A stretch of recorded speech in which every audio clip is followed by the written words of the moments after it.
এগুলাই এই যে এটা যেটা কথা বলছিলাম, এই দেখেন সামনে থেকে দেখেন। হ্যাঁ, এটা হচ্ছে সামনের সাইড। হ্যাঁ,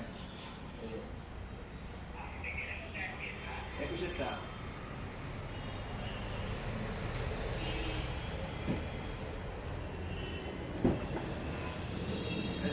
এই যে,